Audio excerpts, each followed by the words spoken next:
A não ser a Rosana e o Júlio, eu não me lembro de alguém aqui que fez uma viagem de carro que durou muito tempo e passou por grande tensão, perrengue.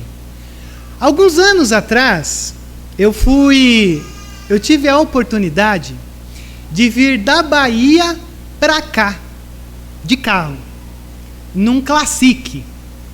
Quem sabe o que é um Classic? Se você tem, não tem problema algum, mas vou te falar um negócio. Talvez não serviria de ilustração se fosse aí uma Land Rover, alguma coisa assim. E nesse episódio em que eu vivi, e eu tinha que passar por uma coisa dessa na minha vida, da Bahia para cá de carro num Classic, que aliás durou tanto tempo que parece que até hoje eu estou na viagem ainda, que eu estava pensando, quanto tempo deu? Eu falei, não, mas já acabou, porque eu nunca vi uma viagem tão demorada, com carro 1.0, um sofrimento, uma coisa assim, não cabe em palavras. E aí a gente pôs o GPS. Você sabe que o GPS, ele é xarope.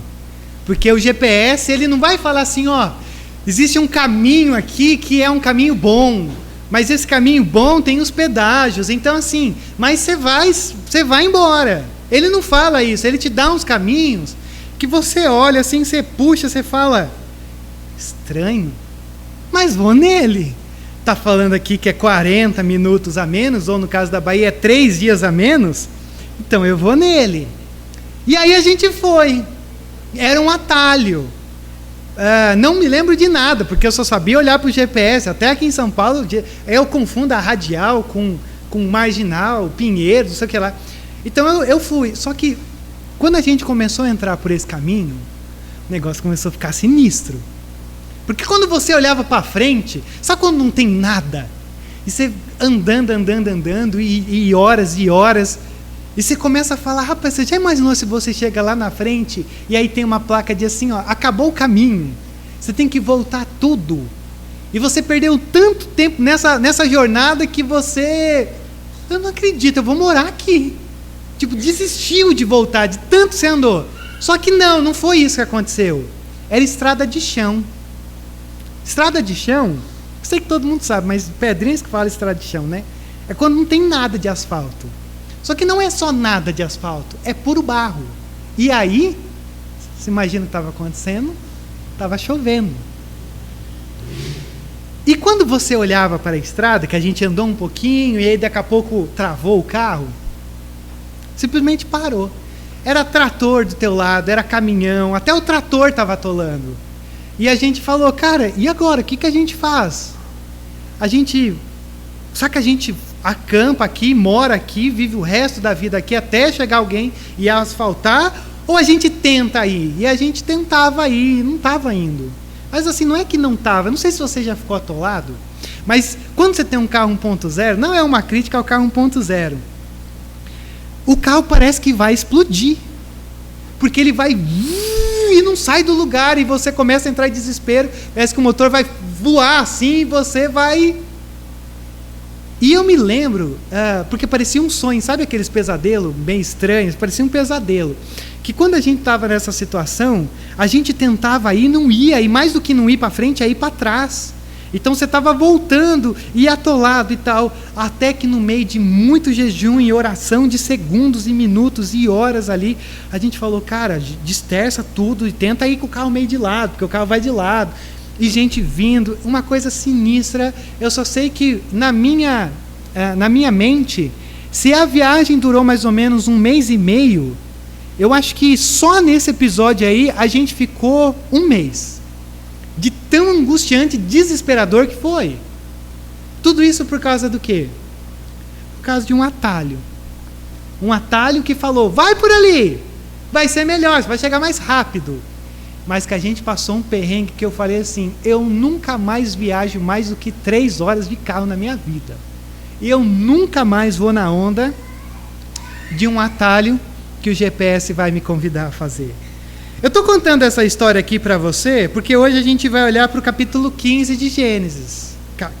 16 de Gênesis.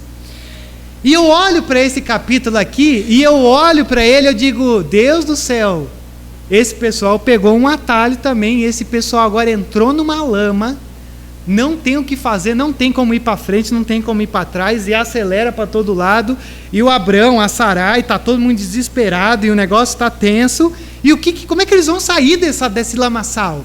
Como é que eles vão sair dessa confusão toda? Agora, antes da gente começar a caminhar por esse texto, eu quero que você perceba uma coisa. Quando o Moisés registra a história de Abraão, que aqui ainda é Abrão, você vai ver que esse capítulo 16, ele é central na história de Abrão. Se eu mostrasse aqui os slides no fundo, e eu disse na escola dominical que ainda não converti o sermão em slide, porque eu não acho que isso é de Deus, mas não tem problema. Você vai ver que todos os episódios na história de Abraão são montados para apontar para o capítulo 16. Por quê? Porque aqui é quando a Sarai olha para o Abraão e diz, não estou conseguindo gerar filhos. Então eu tenho uma serva. E essa serva, assim, eu acho que se você se deitar com ela, a gente vai ter filhos. E Abraão deita com ela. E no final do capítulo termina dizendo que tem um filho. E aí eu olhei para isso e falei, meu Deus do céu, mas como é que pode a Bíblia, Moisés, apontar toda a história de Abrão para isso aqui? De uma bobagem que eles fizeram, um atalho que eles pegaram e chegaram numa consequência que você olha e diz, como é que você é capaz de fazer isso? Ainda mais quando você tem o capítulo 15. Se você dar uma olhada aí por cima do capítulo 15, o capítulo 15 é um momento onde o Senhor aparece para Abrão e diz, Abrão, você vai ser pai de muita nação. Você vai ter muita descendência, você vai ter uma terra, você vai ser bênção. E assim, você vai ter filhos. Você vai ser incontáveis. E aí o Senhor fala, então faz o seguinte, pra você pensar que eu não estou inventando, pega os animais, corta no meio, e aí eu vou passar entre os animais, porque eu estou entrando num juramento contigo, Abrão. Deus entrando num juramento para Abrão. Por quê? Porque Deus sabe que a gente é fraco de fé. Deus sabe que a gente quer pegar atalhos. E aí o Senhor diz, então, eu vou passar entre os animais, porque se eu não fizer você ter filhos, ser uma bênção e ter uma terra, que eu morra. É o próprio Deus dizendo isso. Porque assim como os animais são cortados, e a gente entra numa aliança, que eu seja cortado. Então, assim, o capítulo 15 é essa coisa que você olha e diz, uau, que maravilhoso, que Deus é preocupado, sabe, com a gente. E aí você entra no capítulo 16. E o capítulo 15 é o capítulo onde eles creem, eles descansam de Jesus. Jesus não, que Jesus não estava. Mas Deus, obrigado. Então a gente vai confiar então que o Senhor vai fazer a coisa acontecer. Só que aí começa a passar as horas. E o filho não nasce. E aí passa dias. Os dias se tornam em semanas. As semanas em meses. Passam anos e nada. Na verdade, passam 10 anos desde o capítulo 12, que Deus chamou Abraão e Sarai. Então, o capítulo 15 é um capítulo sobre sucesso. Sobre você olhar e dizer assim, Deus, vou esperar que o Senhor vai fazer. E o capítulo 16 é o capítulo do fracasso. Quando você diz, Deus, o Senhor está demorando muito, e aí eu vou pegar um pequeno atalho aqui, para eu chegar onde o Senhor quer que eu chegue. Em outras palavras, o famoso jeitinho brasileiro. Para dar uma ajuda para Deus cumprir aquilo que Ele prometeu, porque talvez para Deus seja muito difícil fazer algumas coisas mirabolantes que Ele prometeu para a gente. Então, o que está por trás de tudo isso daqui, e eu quero que você grave isso, se eu te dar muita informação e você falar assim, meu Deus, foi muita coisa que você falou, saia daqui com uma coisa muito simples. Você e eu lidaremos com o capítulo 16 de Gênesis com uma coisa que a gente odeia. Uma palavrinha que a gente odeia, conhecida como esperar. Esperar o tempo de Deus. Então vamos lendo e vamos considerando. Separei as 3 cenas aqui para você, para ficar mais fácil, e a gente vai caminhando e considerando algumas coisas. Então o verso começa dizendo assim, capítulo 16, verso 1. Ora, Sarai, mulher de Abrão, não lhe dera nenhum filho. E como tinha uma serva egípcia, chamada Agar, disse a Abrão: já que o Senhor me impediu de ter filhos, possua a minha serva, talvez eu possa formar a família por meio dela. Abrão atendeu à proposta de Sarai, e quando isso aconteceu, já fazia 10 anos que Abrão, seu marido, vivia em Canaã. E foi nessa ocasião que Sarai, a sua mulher, entregou a sua serva egípcia Agar a Abraão. Então, olha só que coisa que a gente tem aqui. Como é que a gente chega numa coisa dessa? O Senhor prometeu lá atrás, e o Senhor tem prometido constantemente, dizendo, ó, vocês vão ter filhos. Só que se você olhar lá para o comecinho da história, Sarai era uma mulher estéril, que não poderia gerar filhos. Mas o Senhor prometeu, a gente está caminhando nessa terra de Canaã, e a gente espera que isso aconteça, mas não está acontecendo.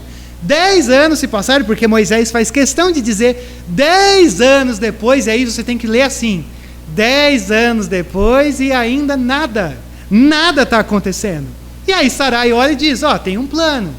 Vamos pegar a minha serva egípcia, chamada Agar, você deita com ela vai gerar um filho, aí eu falo, obrigado Agar, mas agora o filho é meu, e a gente toca a vida, e Deus vai olhar para a gente e dizer, muito obrigado, porque vocês ajudaram demais, uma coisa que eu estava morrendo de dificuldade aqui no céu, e assim, a cultura mesopotâmica, ela permitia esse tipo de coisa.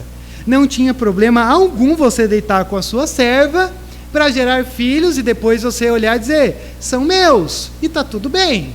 O grande problema é que o Senhor, ele lá no Éden, lá atrás, ele diz, ó, o homem deixará a sua mulher e ficará com ela, e a mulher também vai deixar a sua família e vai ficar os dois um só.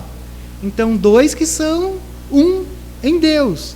Só que para eles, legal o que Deus disse, mas assim, está demorando. E aí eu começo a olhar para isso daqui e eu penso assim, como é que a gente chega em episódios como esse? Como é que a gente olha para isso daqui e às vezes a gente olha e diz, meu Deus, mas que bobagem desse povo, né? Que lamaçal, que atalho miserável que eles pensaram em fazer do que como resolver um problema. Só que aí que está o negócio, que eu quero que você comece a me ouvir atentamente nesse momento. Eu acho que isso aqui está narrando um problema que é o problema do nosso coração. É o problema da expectativa relacionada ao tempo. Expectativa. Uma coisa é Deus olhar para você e dizer, você vai ter uma geração imensa e incontável.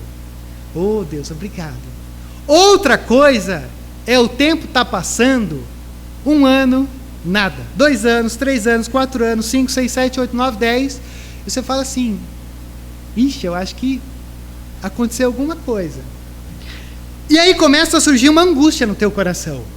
Porque você tem uma expectativa, mas a expectativa não está acontecendo, se concretizando. E a partir do momento em que você tem uma angústia, você começa a fazer alguns questionamentos. E para mim, Sarai está questionando uma coisa muito importante aqui.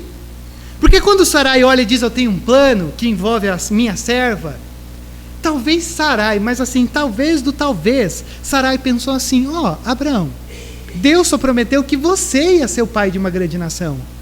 Ele não falou quem seria a mulher. Porque é no capítulo seguinte que Deus olha e diz, Sarai, ó, abaixa aí a tua bola, você está muito eufórica, porque é você que vai gerar filhos.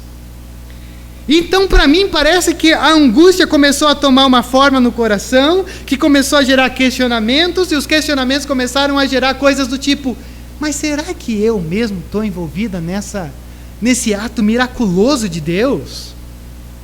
E aí eu começo a pensar em algumas coisas, que a verdade é que essa cena, o que envolve essa cena, é o que geralmente envolve as nossas semanas, os nossos meses, os nossos anos. Deixa eu te perguntar uma coisa. Você já experimentou um momento da tua vida em que parece que as coisas pararam?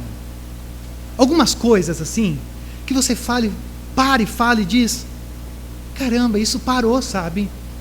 Eu até tinha uma expectativa e nunca aconteceu, foi passando os dias, os meses e tal, e simplesmente Parou. Já faz 10 anos que... Já teve essa sensação? Ou essa infeliz experiência? Porque quando eu fiquei pensando nisso, eu criei um negócio, porque eu não encontrei ninguém falando algo relacionado a isso. Mas eu acredito que a gente nasce com promessas. Eu acredito que todos nós nascemos com promessas. E aí que está essa parte que eu inventei agora o que eu vou te falar, e pode ser que depois eu mude, pode ser que alguém fale, não, ó, eu já li um filósofo, um pensador que melhora isso daí que você começou. Eu penso que a gente nasce com promessas, e eu diria assim, a gente nasce com algumas promessas naturais. Promessas naturais são quais? As promessas da vida. Todo mundo que nasce numa expectativa de conseguir respirar, e a gente aprende a respirar. Que o nosso coração vai bater até uns tantos de anos. Que a gente vai ter família, que a gente vai ter emprego, que a gente vai se formar. Essas, às vezes, são mais construções sociais que vão entrando na nossa cabeça. Mas todo mundo nasce com promessas, com expectativas que são naturais para a gente. Mas, por um outro lado, eu estava pensando que talvez a gente nasce também com algumas promessas espetaculares, que vão brotando no nosso coração ao longo dessa vida. Coisas que você nunca pensou e você fala assim, pô, tem começado a surgir um desejo, uma vontade, uma expectativa, um sonho, assim, sabe? E eu acho que isso é para acontecer. Então, talvez, assim, na minha mente, eu pensei nessas duas coisas. E aí, essas duas coisas, eu acho que elas são boas, porque um poeta já disse, quem não sonha, não vive. Agora, o grande problema que eu começo a olhar para isso aqui, é quando a gente começa a pegar essas expectativas, esses sonhos, e aí a gente começa a sentir muita falta. Muita falta. E aí você quer, você sonha, e você cria essa expectativa, e essa expectativa começa a encher o teu coração. Mas começa a encher num sentido que vai tornando o teu coração numa condição de que se você não realizar aquilo, você vai ser completamente infeliz. Um sonho, uma expectativa, uma promessa, algo que surgiu, algo que você esperava ter nascido e que não tem acontecido, e que você olha e diz assim, poxa vida, eu esperava por isso, eu sonho com isso. Mas não é só um sonho, não é só uma expectativa. Talvez você viva uma infelicidade porque está parado aquilo que você tanto queria. E eu acho que isso começa a amargurar o nosso coração se a gente não souber lidar com isso. Porque às vezes a gente vai perdendo tanto de coisa que vai acontecendo, porque a gente só consegue olhar para aquilo que a gente não tem. Porque o que não tem é o que gerava expectativa. E o que tem, você já tem. E é nesse momento em que você começa a tentar criar algumas coisas, entrar em alguns atalhos, e às vezes esses atalhos não são bons.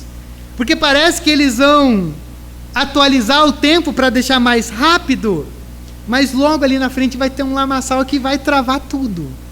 E para mim, honestamente falando, eu acho que quando Abraão e Sarai recebem esse chamado de Deus para sair da terra de Ur dos caldeus e andar por essa terra de Canaã, para mim, eu acho que essa coisa deles não terem filhos foi uma das coisas que pesou na vida deles. Para mim, sabe por quê? Uma mulher nessa cultura, ela é medida pela quantidade de filhos que ela tem. Então, se ela não tem filhos, é como se ela tivesse as pessoas ao redor dizendo, por que você está viva? Você é praticamente inútil não tendo filhos. Essa é a cultura extremamente opressora desse tempo. Então, Abraão, ele já era esse cara com muita posse, com muitos bens, mas tinha essa lacuna. E aí quando Deus olha e diz, saiam daí, vão para a terra que eu vou te mostrar, porque você vai ter uma geração imensa, incontável de filhos, talvez isso pesou no coração deles. E aí essa expectativa que eles já tinham, que Deus diz, vai acontecer porque eu vou pôr a minha mão, está alimentando o coração deles, e aquilo que alimentava, aquela expectativa, aquele sonho, agora se tornou um empecilho pelo caminho da fé. Veja só aonde eu estou. Aquilo que era uma expectativa boa tornou-se uma condição, ao passo de que agora, ao invés de conseguir descansar dizendo: calma, Deus prometeu, eles estão fazendo um monte de bobagem. E eles começam a fazer perguntas. Olha aí comigo. Veja só o que o texto diz no verso de número 2. Sarai disse a Abraão: já que o Senhor me impediu de ter filhos, possuo a minha serva, talvez eu possa formar uma família por meio dela. Veja isso daqui. A gente começa a justificar as nossas decisões. A gente começa a justificar os nossos atalhos. Eu sempre me perguntei, talvez eu só vou ter essa resposta quando eu conversar com Sara lá no céu. Você falou isso num sentido de que você está culpando Deus ou você está vendo a soberania de Deus? Porque para mim parece mais, já que Deus me pediu, vamos dar um jeitinho brasileiro aqui. Então percebe o que tem por trás disso daqui? Um desejo lícito, que se tornou descontrolado, que azedou um coração, que afetou a sua família e que agora ela está dizendo assim: eu tenho dificuldades de reconhecer que Deus é soberano sobre a minha vida. Por causa do quê? De uma promessa, mas por causa de um tempo que Deus, entre aspas, demora para responder aquilo que promete. E a partir desse momento, a grande questão que a gente tem aqui, em Sarai, em Abrão, na nossa história, é que você e eu temos imensa dificuldade de reconhecer que Deus é soberano. A gente tem dificuldades. Porque quando você olha para frente assim, você só vê lama, você fala: Deus foi soberano até a parte que estava recapeada. Mas do lamaçal para frente, aqui vai dar ruim. E Deus é soberano sobre toda e qualquer situação. Então Sarai e Abraão, eles são nota 10 em criatividade, mas nota 0 em teologia. Porque eles olham para o Senhor e dizem: já que o Senhor não está fazendo naquilo que a gente acha que deve ser o nosso tempo, vamos pegar esse atalho. E o que está acontecendo aqui é o seguinte: existe tanta coisa aqui no nosso meio, e eu quero dizer uma coisa para você. Isso de maneira alguma é para você dizer assim: então vou colocar as mãos no bolso, eu vou cruzar os braços e vou esperar. Mas eu quero que você ore sobre isso. Não queira conquistar aquilo que só o Senhor pode te dar.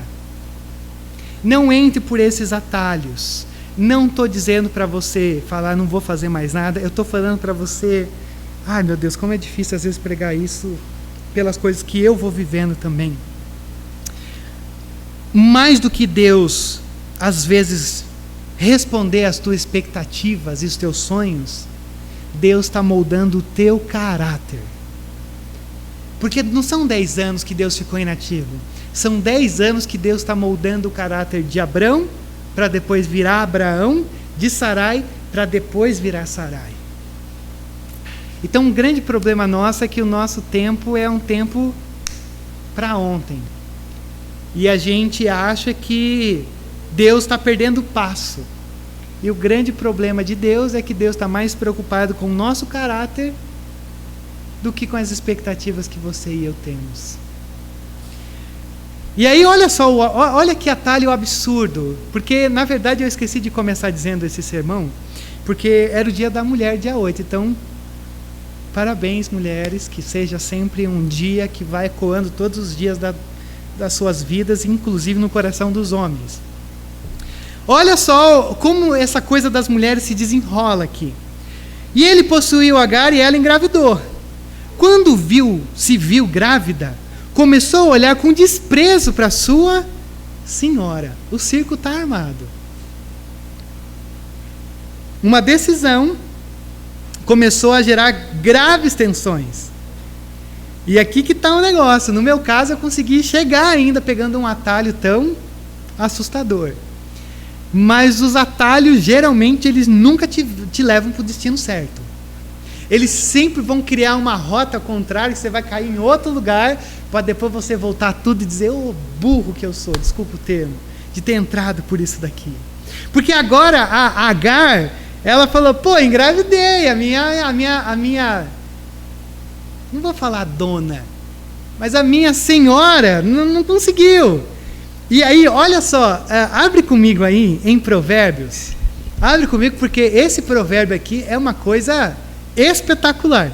Abre aí em Provérbios, capítulo 30, o verso 21 e 23.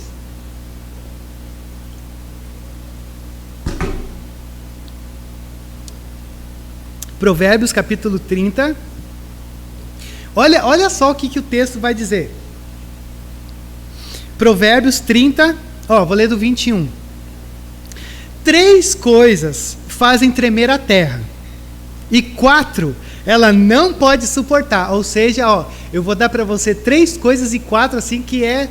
Cara, você quer ver a destruição do universo? Não é para assistir Marvel, é aqui, Provérbios 30. Primeiro, o que vai tremer a terra, ou destruir a terra? O escravo que se torna rei. O cara que é escravizado se tornou rei, porque, vou pagar com a mesma moeda.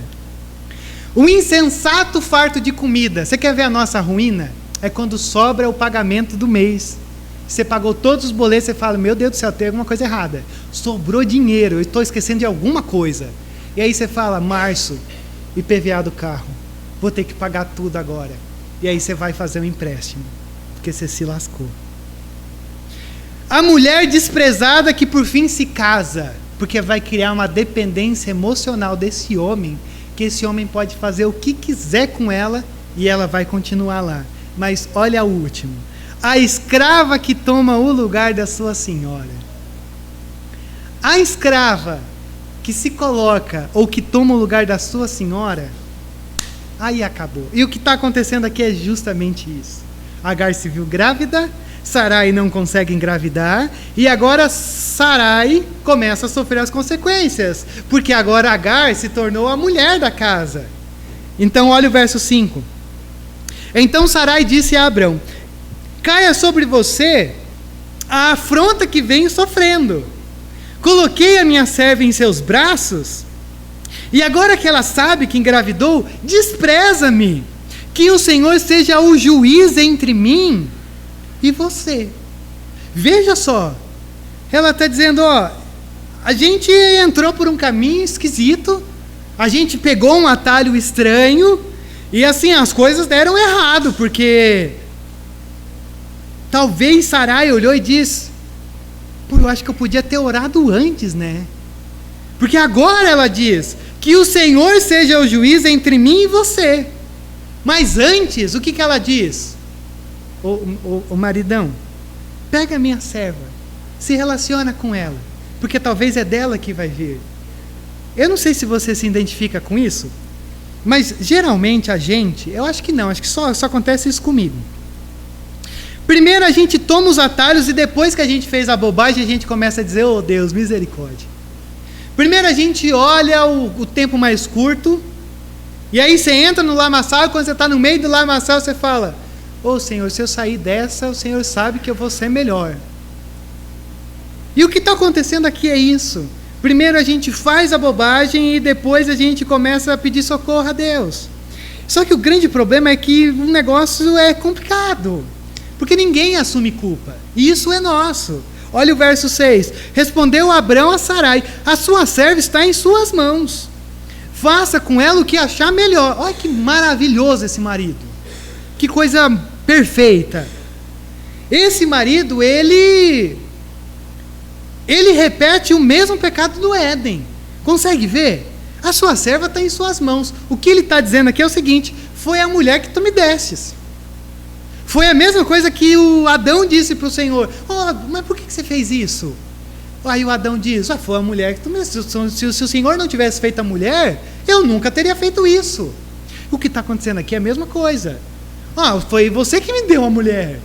Eu estava tranquilo no meu canto, você me deu a mulher e agora faça com ela o que você quiser, o que você achar melhor. Então, veja uma coisa. Abraão é conhecido como o pai da fé. Mas o pai da fé é de barro. O pai da fé é oco. O pai da fé, na verdade, ele é conhecido como o pai da fé, mas eu acho que a gente tem que fazer uma reparação histórica aqui e dizer o seguinte: se Abraão é o pai da fé, Sara é a mulher, é a mãe da fé. Porque assim, quando você olha para um episódio desse, e eu não sei você, mas eu olho para isso aqui e eu digo, meu Deus, está falando de mim.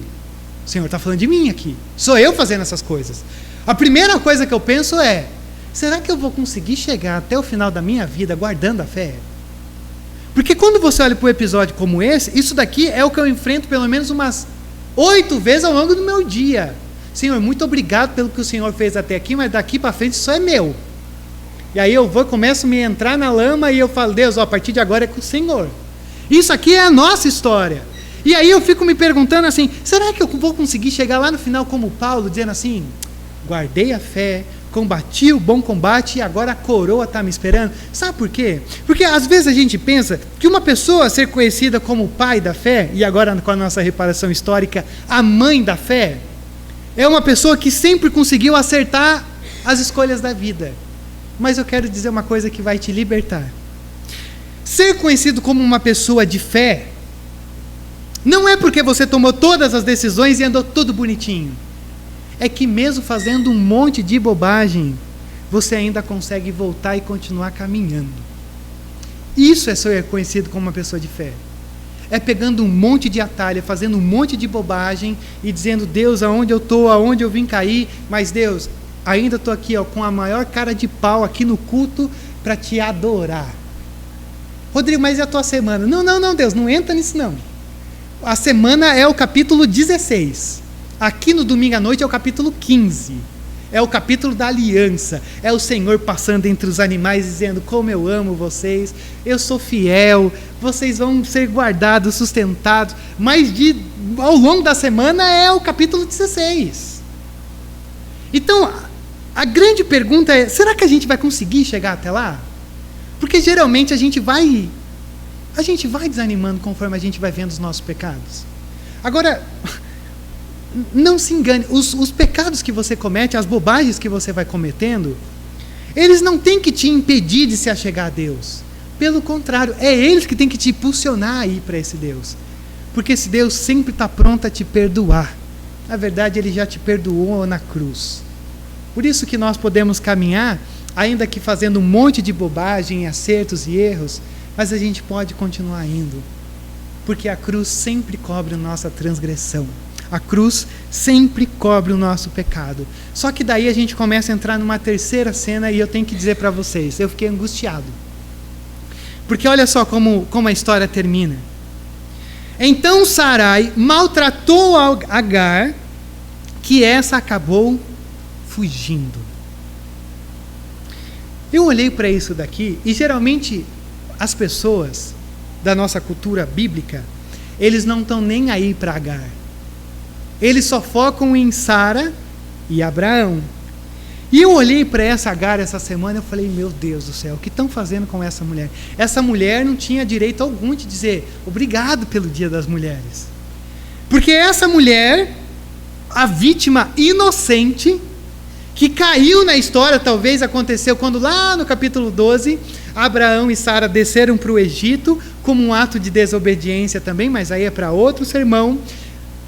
Possivelmente, quando eles retornam do Egito, eles trouxeram essa serva.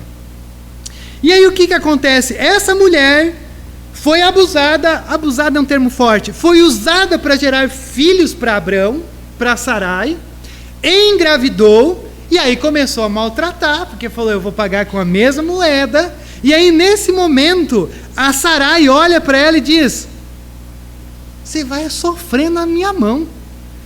E quando a gente olha para esse texto, quando o texto diz, então Sarai maltratou Agar, essa palavrinha maltratou tem a ver com Êxodo.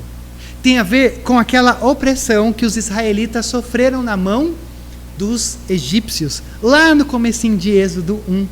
Então é como se Moisés estivesse dizendo, faça o link comigo. O sofrimento dos israelitas, onde eles clamam a Deus dizendo, Pai, misericórdia, e aí o Senhor diz, podem sair do Egito e caminhar rumo à terra prometida, é o que está acontecendo aqui na vida de uma pessoa. Essa pessoa está experimentando um êxodo, porque a sua senhora, que manipulou todas as coisas, que criou todo esse ambiente, agora é hostil e diz, você vai pagar, é caro, e essa mulher diz, eu não consigo mais viver aqui, eu vou para o deserto, eu vou para o êxodo. Eu vou trilhar esse caminho. Só que agora pense aqui comigo e comece a se compadecer dessa mulher chamada Agar.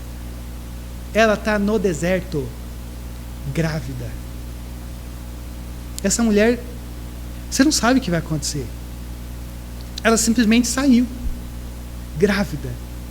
Porque foi resultado, foi usada num plano absurdo. E agora essa mulher está no meio do deserto, só esperando a morte. É verdade que ela vai para um caminho ali, que é um caminho onde muitos comerciantes passavam e coisa e tal. Mas eu fico imaginando que se no nosso tempo, uma mulher pobre, grávida, já passa um perrengue pelo nosso contexto, eu fico imaginando nesse contexto. Uma escrava. Sem referência alguma. E é aqui que a gente começa a ver uma coisa maravilhosa da parte de Deus. Porque essa mulher, deixada sozinha, se encontra com o anjo do Senhor. Olha o verso 7. O anjo do Senhor encontrou Agar perto de uma fonte do deserto, no caminho de Sur. E perguntou-lhe, Agar, serva de Sarai, de onde você vem? Para onde você vai? Respondeu ela, eu estou fugindo de Sarai, a minha senhora. Disse-lhe então o anjo do Senhor, volte a sua senhora e sujeite-se a ela. Aí você falou, mas beleza, o anjo veio, mas que sacanagem, mandar voltar para casa. Calma aí. Primeiro que você percebe que Abrão e Sarai não estão nem aí para essa mulher. Essa mulher saiu, fugiu, e o texto não fala que eles foram atrás dizendo, peraí, não, vamos reconsiderar. Não, não tem nada disso. Isso já me chama atenção. Porque Abrão e a sua família foi chamada para ser uma bênção para as nações. Mas até agora, lá no capítulo 12, o Abrão falou para a sua esposa, vamos fingir que você é minha irmã, porque senão eu vou morrer por tua causa. E aí, se você conhecer a história, a sua esposa vai lá para o palácio do faraó, negócio horroroso. E agora que esse homem que foi chamado para ser uma bênção, simplesmente perdeu a sua pobre egípcia, grávida, para o deserto. E isso também me mostra mais uma coisa a respeito desse Abraão. Esse é o Abraão sem um produto da graça de Deus. Se não for a graça de Deus tratando o nosso coração, nos dando a visão, o ouvir, o falar, o enxergar, a gente está perdido. A gente só vai fazer bobagem, só vai desmerecer, só vai desconsiderar, porque é isso que somos. Sem a graça de Deus operando no nosso coração, a gente está perdido. E aí eu fico também pensando uma outra coisa, que eu não sei se você já parou para pensar. Essa mulher foi encontrada pelo anjo do Senhor, que é o Deus do Abraão. Já parou para pensar nisso? Imagina você está ali, segurando o prato, sei lá, de comida para Abraão, e aí eles estão conversando no quarto, e você está ali, como se fosse uma luminária. E eles dizendo, poxa vida, ontem Deus falou tanta coisa para a gente, né? Deus passou no meio dos animais mortos, dizendo que a gente ia ter uma geração de descendência, terra. E aí você ouvindo assim como uma boa escrava, e dizendo, que Deus interessante. Queria um Deus como esse também. Um Deus que promete coisas, mesmo sendo tão ruim esse meu patrão e essa minha senhora. E você está ali. E aí de repente no outro dia eles acordam dizendo, você vai deitar com ele, e aí você vai ter um filho. E talvez eu fico imaginando essa mulher olhando, mas peraí, e todas aquelas coisas que vocês conversavam no quarto, do Deus que vai fazer um negócio mirabolante, milagroso e coisa e tal. Quando eu olho para um texto como esse anjo aparecendo, isso aqui para mim é fantástico. Porque Agar não tinha o dever algum de olhar para esse anjo e pensar alguma coisa. Muito pelo contrário, se fosse eu falar, mas que Deus miserável. Eles me usaram para ter filhos porque vocês não conseguem fazer nada. Mas não é isso que acontece. Porque você começa a ver o anjo chegando com perguntas. E perguntas na Bíblia sempre são perguntas profundas. Sempre são perguntas que querem te fazer raciocinar. Agar, serva de Sarai, de onde você vem? Que pergunta profunda. Para onde você vai? E você fala, que bonito, que coisa maravilhosa.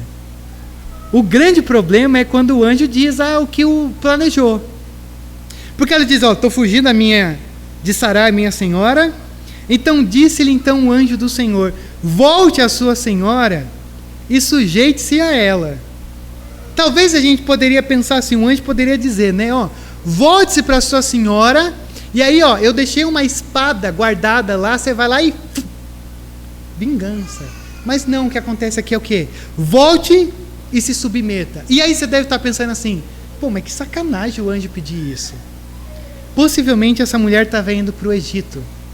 O Egito é um lugar opressivo. Então Moisés está dizendo, não se engane.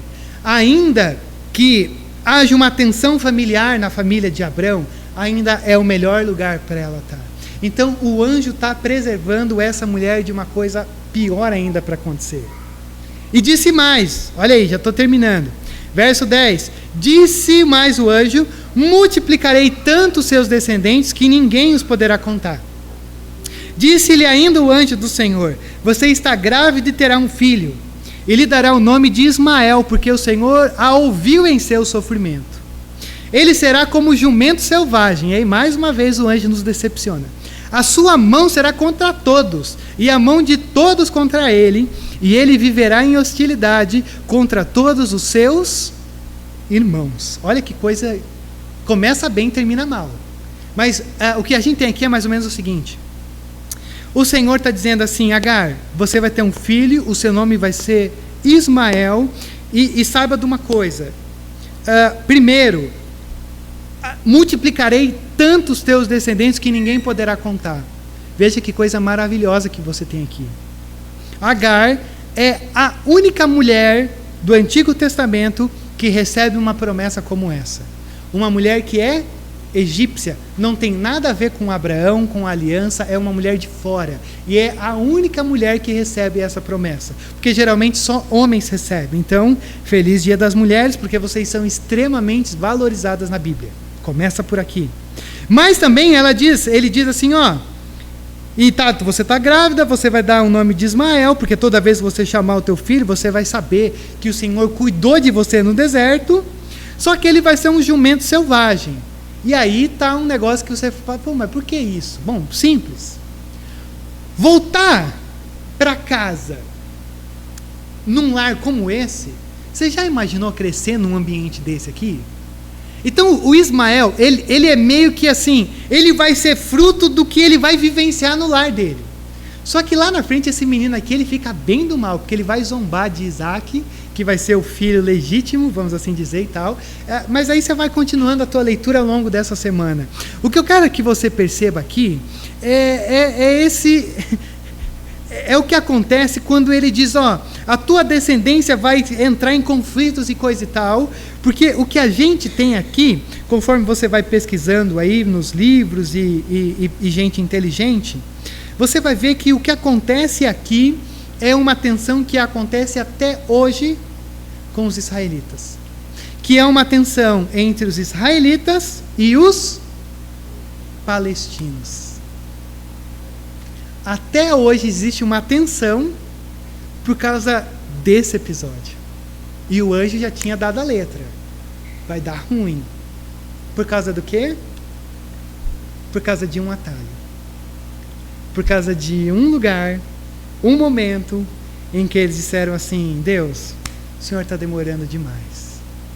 A gente às vezes pensa que as bobagens que a gente faz, seja onde a gente for, às vezes vão ser fáceis de serem esquecidas. Mas não se engane, porque cicatriz não sai. Não dói mais. Mas é difícil esquecer. Fico pensando, quando acontecem tensões no casamento, e que esmagam um relacionamento e que se retorna, quantas vezes isso deve ficar, mas será que não está acontecendo de novo? Será que não estão fazendo de novo? É difícil. É difícil quando a gente tem que lidar com isso. Mas olha como o texto termina. Esse foi o nome que ela deu ao Senhor que lhe havia falado: Tu és o Deus que me vê. Pois dissera: Teria eu visto aquele que me vê? Por isso o poço que fica entre Cádiz e Berete foi chamado Beer-Lahai Roi. Que coisa linda. O anjo aparece, essa mulher é visitada por esse anjo, tem toda essa coisa dessa cena maravilhosa, e eu acho que essa mulher aprende 3 coisas. Primeiro, existe um Deus que está vivo. Segundo, existe um Deus que não precisa ser carregado, como alguns deuses do Egito. Mas o que eu quero que você entre comigo nessa reta final, e eu quero que você grave isso no teu coração, é que Agar aprendeu que existe um Deus que a vê. Porque é muito legal saber que existe um Deus que está vivo, muito legal saber que esse Deus não precisa ser carregado, nem precisa ser manipulado, mas o que às vezes falta para a gente é a gente aprender ou perceber que existe um Deus que nos vê. Sabe por quê? E esse é o coração do que eu queria te falar aqui nessa noite. Eu penso que Agar é o tipo de mulher que verdadeiramente nunca havia sido vista. O texto sempre se refere a ela como a serva. E eu acho que quando Moisés fala sobre isso, Moisés está dizendo: vou contar a história para vocês de uma mulher que foi simplesmente objetizada. Ela foi vista como um objeto. Ela nunca foi notada como uma mulher. Talvez os seus antigos senhores olhavam para ela como um espólio de conflito e de interesse. Não, venda para Abraão que ela vai embora. Abraão e Sarai viram ela como uma incubadora para o filho prometido. E nessa história, Agar nunca havia sido notada, nunca havia sido vista.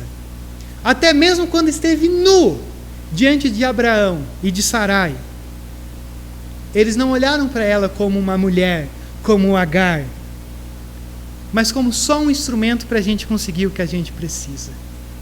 E não é à toa que a primeira coisa que essa mulher diz é: Tu és o Deus que me vê. E essa mulher faz uma das coisas mais horripilantes que você pode imaginar no Antigo Testamento. Ela dá nome a Deus. Aquele que não pode ser qualificado num nome, porque a imensidão de Deus é tão grande que a única maneira de Deus dizer sobre quem Ele é eu sou. Essa mulher, escrava, grávida, no deserto, fora da aliança, porque é uma egípcia, dá nome a Deus. E que nome que ela dá? Tu és o Deus que me vê. Porque se a cultura, se o mundo, se aqueles que estão ao redor não estão te vendo, existe um Deus que te vê nessa noite. E você não se engane, porque dentro da nossa rotina louca, a gente não vê. E a gente às vezes não vê porque a gente não vê mesmo, porque não tem tempo de ver, não tem tempo de se preocupar. Mas às vezes também é porque a gente vai criando uma fantasia, para que as pessoas vejam só aquilo que a gente quer que elas vejam. E para mim essa história é uma história que nos fala sobre o Deus que vê. Mas não é o Deus que diz assim: opa, olha que legal que está lá no carrão. É o Deus que olha para o nosso coração, que olha para quem a gente é. Porque quando o anjo diz, o Senhor viu o teu sofrimento, a gente consegue esconder sofrimento, mas não de Deus. A gente consegue esconder o sofrimento daqueles que estão ao nosso redor com um sorriso, mas de Deus não. E eu não quero que você saia daqui nessa noite desperdiçando o Deus que te vê.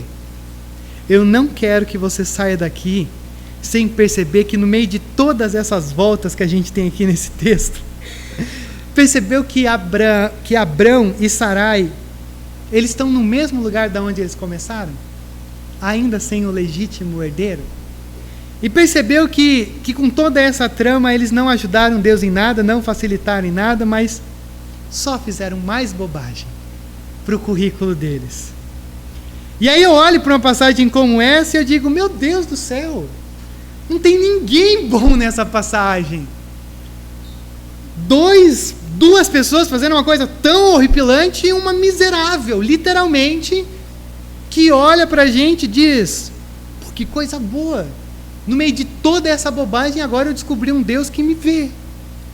E aqui que está o grande coração de todo esse texto de Gênesis 16, porque todo mundo é humano aqui. Todo mundo é humano. Eu não quero justificar, mas quando Agar começa a menosprezar a sua senhora, eu ia fazer a mesma coisa. Sem sombra de dúvidas. Então todo mundo é humano, ninguém sabe esperar, ninguém sabe como se comportar. E ao mesmo tempo em que todo mundo é humano, Deus é Deus. E isso é bom na nossa história. Porque quando a gente se reconhece humano, Deus se sobressai. Porque para mim, Abraão e Sarai, eles querem ser Deus aqui. Dizendo: Senhor, o Senhor demorou muito, então a gente vai tomar o nosso rumo. Mas Agar é humana. Agar é essa mulher que diz: eu não estou procurando Deus, não estou procurando ninguém, eu só quero fugir. E aí Deus vem com esse seu fraterno cuidado. Então, quando eu olho para esse texto e eu compartilho com você nessa noite, eu quero pontuar duas coisas somente, negativas e uma positiva. Esses atalhos que você está entrando, você não precisa. Não precisa. Sabe por quê? Porque você não precisa usar as servas para ter algumas coisas. Você não precisa querer tomar o controle da coisa para a coisa acontecer. Com muito cuidado eu digo isso. Porque eu acho que esse é um dos atalhos que a gente faz. A gente tenta tomar o controle para a gente fazer do nosso jeito, no nosso tempo e da maneira como a gente quer. Mas eu também penso num outro atalho que a gente entra. E eu sou campeão desse atalho. Quando a gente começa a visitar o deserto. Há um conflito, e aí você fala: vamos fingir que nada está acontecendo? E aí você vai para o deserto. Você começa a fugir das frustrações, das expectativas, de tanta coisa que vai passando na tua mente. Então, às vezes tentar tomar o controle, e às vezes ir para o deserto, como fugindo das questões que incomodam o teu coração. São as duas coisas que a gente faz. Mas a terceira coisa, e esse é o caminho que eu quero que você faça, é: vá até o Deus que te vê. Não precisa usar as servas, não precisa ir para o deserto, só vá no Deus e diz: Deus, e aí? Será que é? Será que não é? Para onde eu vou? Existem essas promessas naturais que eu imaginei, existem essas coisas que o Senhor colocou no meu coração, mas eu não estou vendo. Mas Deus, eu acho que eu estou precisando do capítulo 15. Porque o capítulo 15 é o capítulo que o Senhor diz: ó, calma que eu estou no controle. O capítulo 16 é o da dúvida, mas a dúvida ela vem e depois vem o Deus que diz: calma, segura a onda. É angustiante, é difícil e tal, mas assim, eu estou no controle. E se o Senhor diz: eu estou no controle, a gente não precisa de atalhos. Até porque existe alguém que teve a possibilidade de atalhos e não tomou. Se existe uma prova viva de que o Senhor te ama e tem cuidado de você e da tua vida, é porque Ele enviou o seu Filho Jesus. E você deve lembrar que lá no comecinho do ministério de Jesus, Jesus se encontrou com Satanás. E Satanás deu 3 atalhos para Jesus, que depois você vai procurar na sua casa e você vai ler.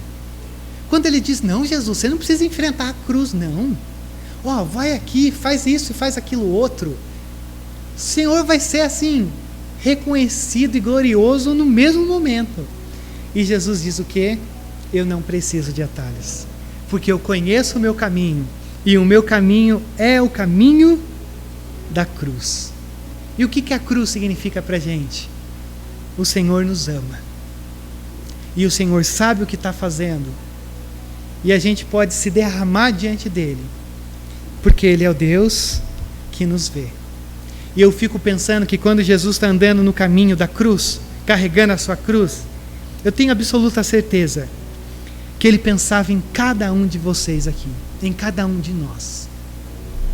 Eu tenho certeza, porque Ele não morre de uma maneira geral. ele morre por gente, e gente que tem CPF.